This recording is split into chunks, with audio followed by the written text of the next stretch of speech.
जय हिंद, नमस्कार। स्वागत है आप सभी का योगेंद्रा टाइम्स के इस प्लेटफार्म पर। मैं ज्ञान प्रकाश त्रिपाठी स्वागत करता हूं, वंदन करता हूं, अभिनंदन करता हूं आप सभी का इस ऑनलाइन प्लेटफार्म पर। मैं आज आपको बता दूं, स्वतंत्रता दिवस के इस पावन पर्व पर आज से हम शुरू कर रहे हैं हिंदी सब्जेक्ट। हिंदी विषय को लेकर के आज मैं उपस्थित हूं और मैं आपसे जो वार्ता करूंगा वह मैं बात करूंगा यूपीएससी के सिलेबस के मद्देनज़र। मैं आपको हिंदी में व्याकरण, साहित्य इत्यादि विषयों पर चर्चा करूंगा और पढ़ाऊंगा। आइए देखते हैं हिंदी साहित्य या व्याकरण में हमें क्या पढ़ना है यूपीएससी में। जैसा कि आप सबको पता होगा कि उत्तर प्रदेश एसआई में जो सवाल आएंगे, कुल प्रश्नों की संख्या होगी 40। 40 प्रश्नों से आपको प्राप्त होने हैं 100 नंबर। आपकी जानकारी के लिए मैं बता दूं कि आपने पिछले वर्ष में देखा होगा जो बच्चे पेपर दिए हैं, अगर आपको थोड़ा सा पता है, नहीं पता है तो मैं आपको बताता हूं कि 100 मार्क्स में यहाँ पर 100 नंबर लिखा गया है, 40 सवाल आएंगे। इन 100 नंबर में से कुछ लोग ऐसे हैं जिन्होंने 75 और कुछ लोग ऐसे हैं जिन्होंने 98 मार्क्स तक पाया हुआ है। यहाँ पर आप देखेंगे 98 नंबर एक ऐसा स्कोर है जो आपके सिलेक्शन में एक अहम रोल अदा कर सकता है। वे बच्चे जो क्वालिफाइंग तो कर ले रहे हैं, आप जानते हैं कि यूपीएससी में 35% क्वालिफाइंग है पर सब्जेक्ट में। दूसरी बात, ओवरऑल आपको 50% पाना होता है। यहाँ पर आप देखेंगे 35% तो आप पा गए, लेकिन जो स्कोरिंग है, जो आपको आगे ले जाएगा, जो आपके सिलेक्शन में रोल अदा करेगा, फ्री का नंबर है। इसमें कुछ नहीं करना, आपको केवल थोड़ा सा सक्रिय आप रहें, थोड़ा सा प्रयास करें, थोड़ी सी मेहनत अगर आप करते हैं, थोड़ा सा साथ बने रहेंगे तो वहाँ पर आपको भी 90 से प्लस नंबर मिलने में कोई शंका नहीं रहेगी। ये कोई अतिशयोक्तिपूर्ण बात नहीं की जा रही कि 98 या 95 या 90 नंबर मिल रहे हैं। स्वाभाविक सी बात है, लोगों ने पाया है और वे लोग जो हमसे जुड़ करके इस निःशुल्क व्यवस्था का लाभ लेना चाहेंगे, सहयोग करेंगे, उनको अवश्य 90 नंबर मिलेगा और 90 से अधिक भी मिलेगा, वो आपके ऊपर है। पिछली परीक्षाओं में हमने देखा 80 प्लस सामान्य लोगों ने पाया है। आप जानते हैं 40 सवाल हैं, 40 सवालों को प्राप्त करने में आप अधिकतम क्या कर पाते हैं। मैं देखता हूं कि जो एक एवरेज स्टूडेंट होता है वो 35 सवाल, या यूं कह लें कि 35 सवाल तो टॉपर की बात कर लें, जो बेहतर कर रहे हैं 30 से 25 से 30 सवाल कर पा रहे हैं। 25 से 30 सवाल एक एवरेज स्टूडेंट कर रहा है। आप क्या कर रहे हैं? आप अगर वहीं तक सीमित हैं तो आपका क्या मतलब है? आपको 30 से प्लस करना है। कहने का मतलब कि 30 से प्लस आप 35 कर सकते हैं, 37 कर सकते हैं, 40 भी कर सकते हैं, कोई बड़ी बात नहीं है। तो आप 30 प्लस करने का अगर टारगेट रखे हुए हैं तो निश्चित रूप से हमारे साथ जुड़िए। अगर आप हमसे जुड़ते हैं तो हम ये प्रयास करेंगे कि आपको 40 में 40 सवाल सही करवा पाएँ, आपको ज़्यादा से ज़्यादा मार्क्स यहाँ से दिलवा पाएँ, जिससे आपके भविष्य के इस स्वर्णिम यात्रा में हम आपके सहयोगी बन करके आपको थोड़ा सा सहयोग प्रदान कर सकें। तो आइए देखा जाए सिलेबस में क्या है, क्या पढ़ना है, क्या कितने नंबर का आता है। तो यहाँ पर सबसे पहले मैं आपसे बात करूँगा, हिंदी को हम पढ़ते हैं, वैसे आप देखते हैं जनरली आप सब कुछ एक साथ करके पढ़ लेते हैं, लेकिन थोड़ा सा आज मैं बात जो करूंगा इसमें कुछ डिफ्रेंशिएट होगा। डिफ्रेंशिएट क्या है? बस ये देखना है कि कैसे चीज़ों को आपको पढ़ना है, कितने भागों में बांटना है, क्या पढ़ना है, क्या नहीं पढ़ना है। तो सबसे पहली बात मैं आपको बता देना चाहूँगा, एक तो आपको व्याकरण से पढ़ना है। व्याकरण में कौन कौन से टॉपिक हैं इनको आपको देखना है। व्याकरण के अलावा दूसरा आप पढ़ेंगे शब्दभेद से। शब्दभेद या आप इसको शब्द भंडार भी कह सकते हैं, मतलब कि शब्द के अंतर्गत शब्द से संबंधित कौन कौन से विषय होंगे। दूसरी बात अगर हम आपसे कर लें तो दूसरा आपको पढ़ना है साहित्य, और 1 2 3 विषय। चौथा विषय जो हमारा होगा वो होगा बोधगम्यता। चौथा विषय हमारा क्या है? बोधगम्यता। आइए हम क्रमशः इन पर चर्चा करेंगे कि ये जो 4 विषय हमारे हैं इनमें हमको क्या पढ़ना है, कैसे पढ़ना है। साहित्य, शब्दभेद या शब्द भंडार, व्याकरण और बोधगम्यता से संबंधित प्रश्न। अब सबसे पहले मैं जो चर्चा कर रहा हूं व्याकरण की, तो व्याकरण में आप देखेंगे सबसे पहला टॉपिक आपको मिल जाएगा वर्णमाला। आपने बचपन में भी पढ़ा होगा, क कबूतर, ख खरगोश, अ ई, ये सब चीजें आप पढ़े हुए हैं। तो कहीं ना कहीं वही वर्णमाला आपको फिर से पढ़नी है। आपने बचपन में शायद पढ़ लिया होता, आज क्यों पढ़ते, लेकिन पढ़ना तो पड़ेगा ही। आइए देखते हैं। तो वर्णमाला पढ़ेंगे, इसके अलावा और क्या पढ़ेंगे? वर्णमाला या वर्णों से संबंधित एक विषय है संधि। संधि के बाद अगला टॉपिक आपका होगा समास। यहां पर थोड़ा सा ध्यान दें कि कितने नंबर के सवाल बन रहे हैं, कौन सा विषय आपके लिए महत्वपूर्ण है, कौन सा महत्वपूर्ण नहीं है। तो यहां पर वर्णमाला की बात करें तो 1 से 2 सवाल, वैसे जनरली एक ही सवाल मानकर चलिए, कोई ज़्यादा सवाल यहां से पूछा नहीं गया। दूसरी बात, संधि से भी बात कर लें अगर हम तो 1 से 2 सवाल। समास से अगर हम बात करें तो 1 से 2 या यूं कह लें कि 3 सवाल भी समास से पूछे गए हैं। तो ये 2-3 विषय हैं जो आपको पढ़ना है। इसके अलावा और आपको क्या पढ़ना है, आप शब्द भेदों को विकारी अविकारी के रूप में पढ़ते हैं। तो यहाँ विकारी या अविकारी शब्दों के अंतर्गत हम किनका अध्ययन करेंगे उसको देखेंगे। तो यहाँ आपको पढ़ना है संज्ञा, और संज्ञा के साथ ही हम पढ़ लेते हैं लिंग और वचन को। हमारा जो विषय है संज्ञा, संज्ञा के साथ हम पढ़ेंगे लिंग और वचन। आपको बता दें ये तीनों पॉइंट आपकी परीक्षा के दृष्टिकोण से अत्यंत महत्वपूर्ण हैं। लिंग और वचन और संज्ञा, इनसे हर पेपर में सवाल आए हुए हैं, खासकर इन दोनों विषयों से सवाल आए हुए हैं। इसके अलावा आपको और क्या पढ़ना है, संज्ञा के बाद आप सर्वनाम पढ़ेंगे, क्रिया पढ़ेंगे, विशेषण पढ़ेंगे, अव्यय पढ़ेंगे। अव्यय के 4 भेद आप जानते हैं मूल रूप से, तो अव्ययों को भी आप पढ़ेंगे। अव्यय के साथ एक नया पॉइंट आपको ध्यान में रखना है, निपात। नया कहने से मतलब यह है कि थोड़ा सा अव्यय के चक्कर में निपात को आप छोड़ देते हैं। मैं आपको थोड़ा सा बस ये बताना चाह रहा हूं कि अव्यय और निपात में मूलभूत अंतर है। लोग कह देते हैं कि अव्यय में ही निपात है, निपात अव्यय है, ऐसी कोई बात नहीं। निपात और अव्यय एक जैसे, आपको गूगल पर आप सर्च करेंगे वहां भी आपको दे देगा, जरूरी नहीं सब कुछ गूगल पर सही मिल जाए। मैं आपको बताऊं व्याकरणिक दृष्टिकोण से अगर थोड़ा सा हम इसको अंतर करके समझें तो निपात और अव्यय में अंतर है। अव्यय भी अविकारी है, निपात भी अविकारी है, लेकिन अव्यय में क्या अंतर है, निपात में क्या अंतर है, इस पर हम आगे चर्चा करेंगे। मूल रूप से आप इतना ध्यान रखेंगे कि जो अव्यय होता है वह कहीं ना कहीं अर्थ दे देता है, लेकिन जो निपात है जब तक वो वाक्यों में प्रयोग नहीं किए जाते हैं तब तक स्वतंत्र अर्थ नहीं है, कोई विशेष अर्थ उनका प्रदान नहीं होता है। तो इस तरह से अंतर हम इसको पढ़ेंगे। आइए देखते हैं। यहां पर आप अव्यय निपात को देख रहे हैं। इसके अलावा और आपको पढ़ना है वाच्य, कारक, काल। ये पॉइंट्स आपको ध्यान रखने हैं। तो यहां पर आप थोड़ा सा ध्यान रखें, मैं अगर इनकी बात कर लूं तो यहां से आपको लगभग 10 से 12 नंबर मिल जा रहा है, इतने पॉइंट से। काल की बात करें तो काल से आपको 1 से 2 नंबर मिल जा रहा है। अब इसी में एक चीज आप और जोड़ लीजिएगा, देखिए अभी मैं इसको काव्य शास्त्र में इसलिए नहीं बता रहा हूं क्योंकि काव्य शास्त्र एक ऐसा जटिल विषय आपको समझ में आने लगेगा, नहीं बहुत बड़ी बात हो गई, बहुत बड़ी बात नहीं करनी है। व्याकरण में काव्य शास्त्र से जो 2-3 टॉपिक हैं जहां पर आपको सवाल देखने को मिला हुआ है उसको देख लीजिए क्या है। यहां पर आपको सवाल मिलता है मूल रूप से रस से, छंद से, अलंकार से। शब्द शक्तियां भी आपसे पूछी गई हैं। शब्द शक्तियां क्या होती हैं? काव्य में आप शब्द शक्तियां पढ़ते हैं, अभिधा, लक्षणा, व्यंजना, इनके भी भेद हैं। मूल रूप से आप 3 को पढ़ते हैं। तो यहां पर आप उन तीनों को पढ़ेंगे, रस, छंद, अलंकार को, शब्द शक्तियों को। लेकिन अब रस से कितना सवाल आ रहा है? 1 या 2। छंद से भी कितना सवाल आ रहा है? 1 या 2। अलंकार की बात करें तो यहां पर 3 से 4 सवाल। कहने का मतलब 3 से 4 का क्या है कि यहां पर ज्यादा से ज्यादा ये पॉइंट आपको पूछा गया। अलंकार आपसे हर पेपर में पूछ लिया गया है। इसके अलावा हम व्याकरण में कुछ अन्य मुद्दों पर बात करेंगे। अब आइए थोड़ा सा हम इन सब पर भी देखें कि इनके अंतर्गत हमको क्या पढ़ना है। अभी हम साहित्य पर चर्चा कर लेंगे, पहले हम देखते हैं शब्द भेद की बात करते हैं। शब्द भेद में आपको मूल रूप से जो पढ़ना है वो पढ़ना है उपसर्ग और प्रत्यय। उपसर्ग, प्रत्यय। उपसर्ग क्या है? शब्दों के आदि से जुड़ करके, शब्दों के प्रारंभ में जुड़ करके जो क्या करे, भाव बदल दे, क्या है? उपसर्ग है। उपसर्ग के बारे में भी आप पढ़ेंगे। अब प्रत्यय के बारे में भी आप पढ़ेंगे। यहां पर आप देखेंगे उपसर्ग प्रत्यय से आपसे 1 से 2 सवाल पूछे जाएंगे या 1-2 सवाल आपका आया हुआ है। इसके अलावा आप देखेंगे जो महत्वपूर्ण रोल यहां पर आपका होगा वो किसका होगा? मुहावरे और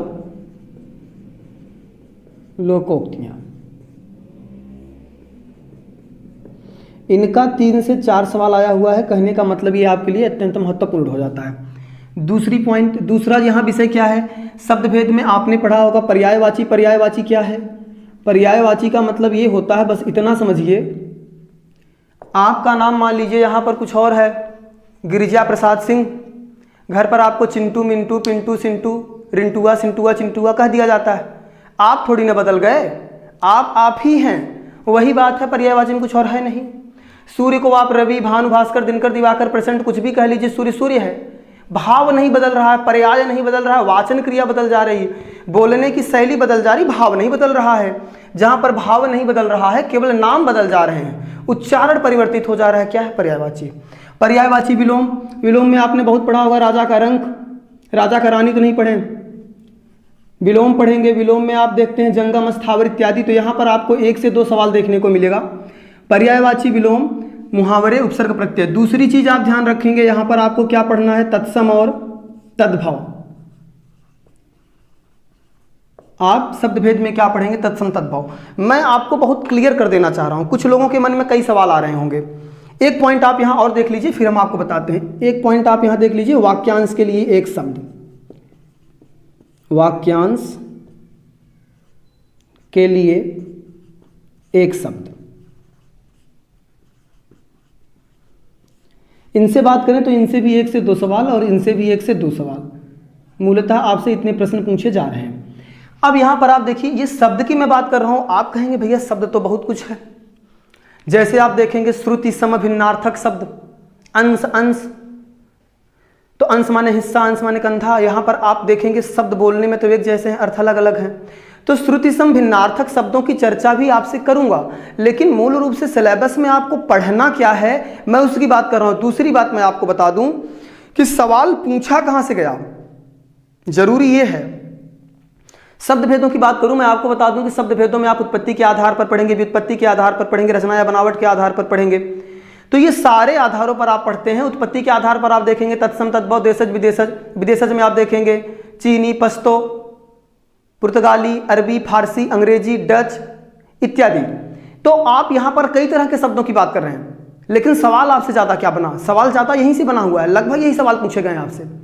आप देखेंगे अर्थ संकर भी, अर्थ तत्सम भी पूछा गया है, संकर भी है। ये सब विषय हैं, लेकिन पढ़ना आपको मूल रूप से यही है सवाल, क्योंकि यहीं से आने वाले हैं। ज़्यादातर सवाल आपके यहीं से आएंगे। बात जब हम करेंगे सिलेबस में, आगे आपको मैं पढ़ाऊंगा तो सब कुछ मैं कवर करूंगा, ऐसा नहीं। लेकिन यहाँ सवाल ज़्यादा से ज़्यादा जो बन रहे हैं वो केवल और केवल इन्हीं विषयों से आ रहे हैं, इसलिए इनको विशेष रूप से आपको पढ़ लेना है, क्योंकि जहाँ से सवाल आएगा पढ़ना आपको वही है, विद्वान बनना नहीं है।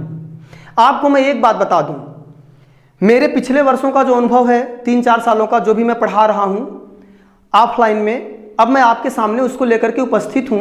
और मैं आपकी जानकारी के लिए बता दूं कि पेड क्लासेज हो, आप ऑफलाइन पढ़ रहे हो, कहीं ऑनलाइन कोर्स खरीद करके पढ़ रहे हो, फ्री यूट्यूब पर पढ़ रहे हो, जितना भी जो कुछ भी आप कर रहे हो उससे मुझसे मतलब नहीं। बस मैं एक बात कहना चाहूँगा, यद्यपि आपको मेरी वीडियोस देख करके यह प्रतीत होता है या आप अनुभव कर पा रहे हैं कि आपकी परीक्षा के लिए उपयोगी हैं, या आपको ऐसा लगता है कि हाँ मेरे काम की चीज़ है, तो आप पढ़िए और देखिए, लाइक करिए, सब्सक्राइब करिए, शेयर करिए। अगर आपको लगता है नहीं तो कोई ज़रूरत नहीं। दूसरी बात, जितना आप वहाँ पर पेड में पढ़ रहे होंगे, मैं यहाँ केवल कहने नहीं आया हूँ। वास्तव में जो पूरा यूपीएसआई का सिलेबस है, हम और हमारी टीम, हम साथ साथ मिलकर के पूरे सिलेबस को पूरा कराएंगे। मैं हिंदी को 0 से लेकर के पूरे यूपीएसआई के सिलेबस की बात करूंगा। इसमें ऐसा कुछ नहीं कि आज मैं आपको बड़ी बड़ी बातें कर दूं, थोड़ा सा पढ़ा करके चला जाऊं, नहीं।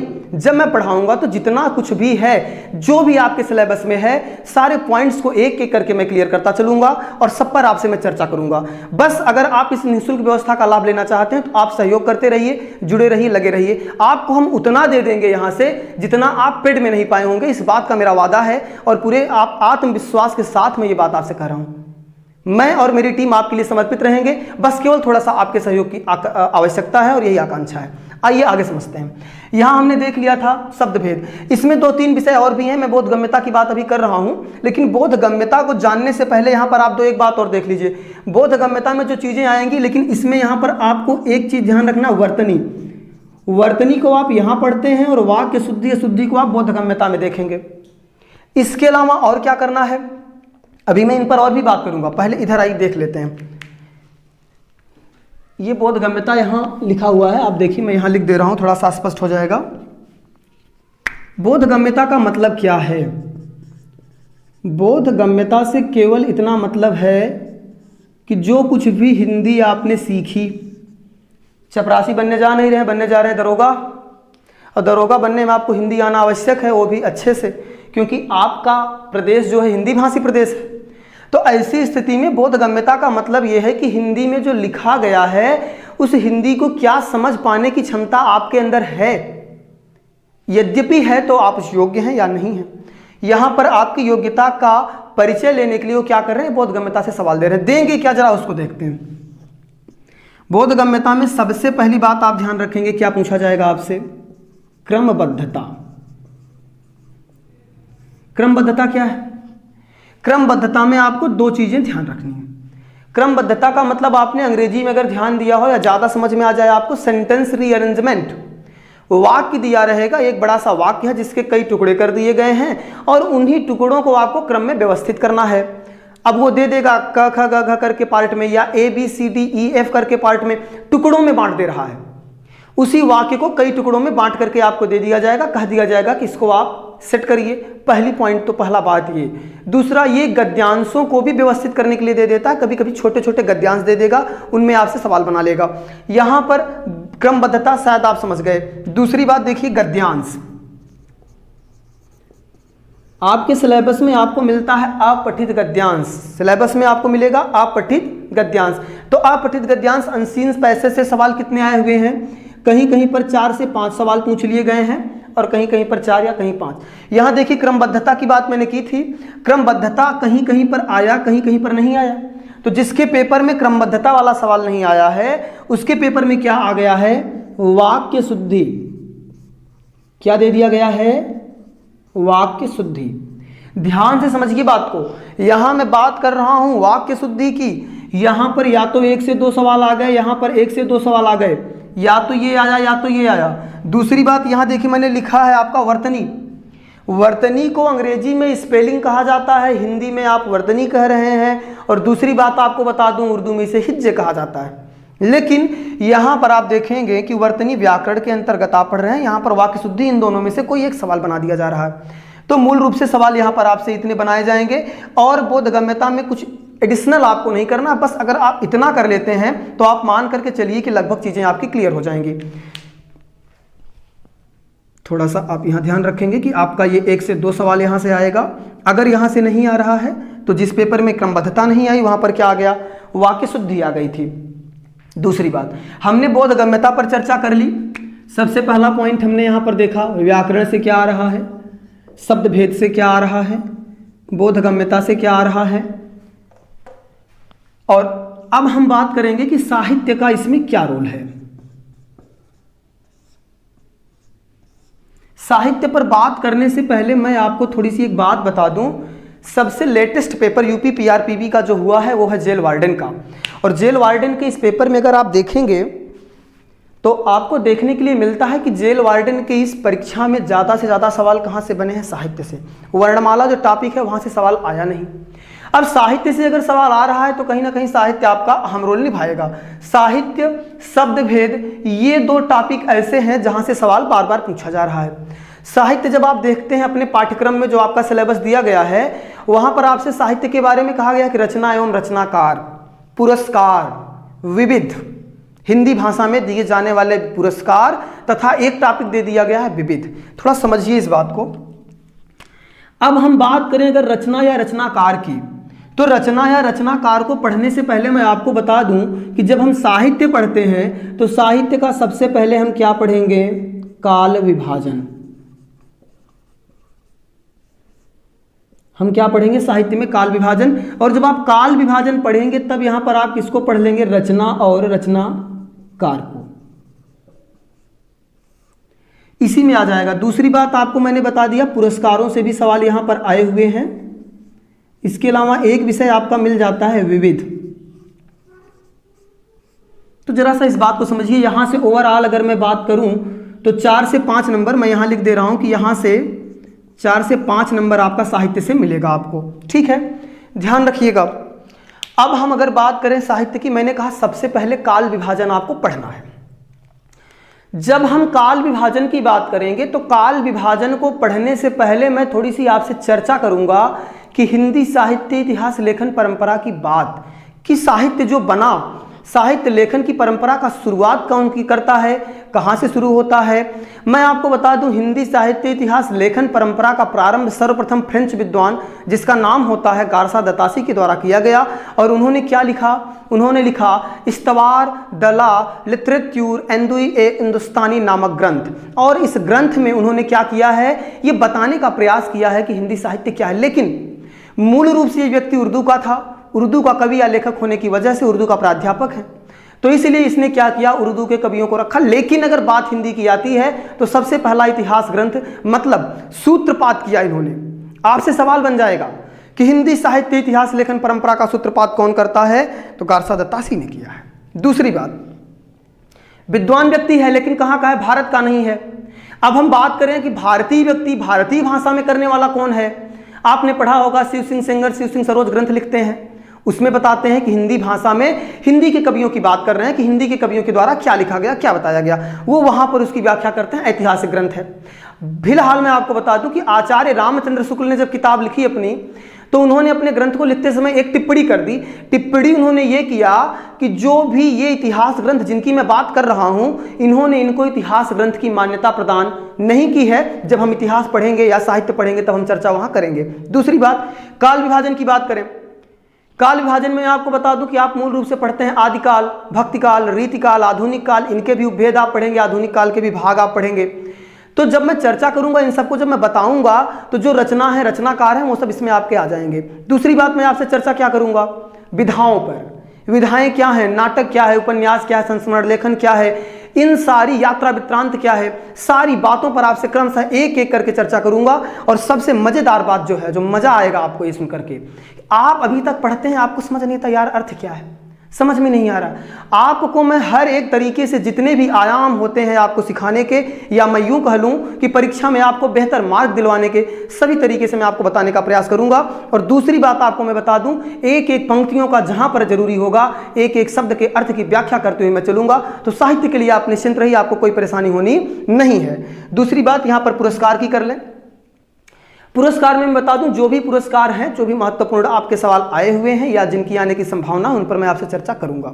विविध, एक विषय यहां पर लिख दिया गया कि विविध क्या है। बच्चे के मन में आ रहा कि विविध ये क्या होता है। विविध में आप देखेंगे जो भी नया कुछ हो रहा है, ऐसा जो हिंदी से जुड़ा हुआ हो, समसामयिक हो, हिंदी से जुड़ा हुआ हो, जैसे विश्व हिंदी सम्मेलन हो गया, या फिर हिंदी को लेकर के कोई वाद विवाद हुआ हो, या संविधान में कोई संशोधन हुआ हो, या यूं कह लें कि संविधान में हिंदी का स्थान क्या है, संविधान में हिंदी का विकास क्या कैसे हुआ, किसने इसको राजभाषा बनाने की बात की, राजभाषा है कि राष्ट्रभाषा है कि देश भाषा है कि क्या है, ये सारे सवाल किन अनुच्छेदों में है, क्या है, सारी बातें आपको मैं विविध के अंतर्गत बता दूंगा। एक पॉइंट आपको मैं बता दूं कि अब विविध हो गया, पुरस्कार, ये इतने जो हैं, इनसे सवाल कितने आएंगे, 4-5। यहां से सवाल कितना आएगा, 4-5 गद्यांश से, वाक्य शुद्धि से 1-2, 1-2 यहां से। यहां पर थोड़ा सा भी आप देखेंगे तो आपको मैं और क्या बता दूंगा, भाषा, बोली या लिपि, तो इनसे भी आपके कितने सवाल आ जा रहे हैं, 2 से 3 सवाल आपके आएंगे और इन पर भी आपसे मैं चर्चा करूंगा। तो लगभग आप देख रहे हैं मैंने पूरे व्याकरण को, क्या पूरे हिंदी को 4 भागों में बांटा है। और 4 भागों में बांटने का केवल और केवल एकमात्र अभिप्राय यह है कि आप हिंदी को सरलता से कैसे सीखें। हम बांट क्यों रहे हैं, बांटने का केवल एक मतलब कि आप सरलता से चीज़ों को समझ पाएं कि आपको पढ़ना कैसे है, आपको क्या पढ़ना है, क्या नहीं पढ़ना है, आप ज़्यादा से ज़्यादा नंबर कैसे लाएं। मैं पुनः आपको ये बात बताता हूं, मैं पुनः भरोसा दिलाता हूं कि यद्यपि आपने हमारा सहयोग किया, आपको मैं शुल्क से ज़्यादा निःशुल्क देने वाला हूं। यहां पर आपको वो चीज़ें मिलेंगी जो आपने सोचा भी नहीं होगा। परीक्षा के दृष्टिकोण से अत्यंत महत्वपूर्ण क्लास होने वाली है और हम जी जान लगा करके आपको पढ़ाने वाले हैं, कोई शंका नहीं है। और कहने की बात नहीं, पूरा सिलेबस आपका पूरा कराया जाएगा, पूरा यूपीएसआई का जो कुछ भी सिलेबस है आपको प्रोवाइड कराया जाएगा इस प्लेटफॉर्म पर। बस आप लगे रहें, सहयोग बनाते रहें। तो यहाँ पर आप देख लीजिएगा, एक बार मैं इधर हो जा रहा हूँ, आप स्क्रीनशॉट वगैरह ले लीजिए, इसका देख लीजिए। इसमें जितना भी है इतना तो आपको एट एनी रेट करना ही करना है। दूसरी बात आप देख लीजिए, ये हो गया आपका व्याकरण, आपको मैंने ये बता ही दिया है कि 40 प्रश्न होंगे आपके और मार्क्स कितना होगा 100 नंबर के लिए आपको हिंदी पढ़ना है। मैं इसकी उपयोगिता को आपको समझा देना चाह रहा हूं कि हिंदी आपके लिए क्या रोल अदा करती है। हिंदी को आप हल्के में ले लेते हैं, कुछ लोग कह देते हैं भाई हिंदी ही तो है, क्या है। नहीं, बात ऐसी नहीं है। कह देना आसान है, वास्तव में करना थोड़ा सा आपको सक्रिय होना पड़ेगा। जब आप सक्रिय नहीं है तो आपके लिए समस्या हो सकती है। आपको मैं बता दूं, मैंने अभी बताया भी था कि पिछली परीक्षा में लोगों ने क्या किया है, कुछ लोग ऐसे हैं जो 90 प्लस हैं, 95 प्लस हैं। आप भी पा सकते हैं, बस इस रणनीति को समझ लीजिए, इसको पढ़ते रहिए। सिलेबस आपको मैंने बता दिया है। अगली कक्षा में जब मैं आपसे मुखातिब हूँगा तब मैं आपको किसी एक विषय वस्तु के साथ हूँगा और मैं आपको निरंतर एक एक टॉपिक वाइज पढ़ाता रहूँगा। बीच में जैसा आपका जो भी मन होगा आप कमेंट कर सकते हैं। आप हमारे कमेंट बॉक्स में आइए, आप बताइए कि क्या अच्छाई है, क्या बुराई है, मेरी कोई कमी आपको समझ में आती है वो भी आप बता सकते हैं, कोई सुधार आपको करवाना है वो आप बता दीजिए। आप क्या चाहते हैं, आपको कौन सा टॉपिक पढ़ना है, आपको दिक्कत क्या है, आपकी इच्छा क्या है, किस परीक्षा के लिए पढ़ना चाहते हैं, इन सारे मुद्दों को आप हमारे कमेंट बॉक्स में लिखें। हम उस पर विचार करेंगे, हमारी टीम आपका रिस्पांस करेगी, हम आपका रिस्पांस करेंगे और हम आपके बेहतर भविष्य के लिए प्रतिबद्ध हैं, कटिबद्ध हैं। इसी के साथ जय हिंद, धन्यवाद, आभार।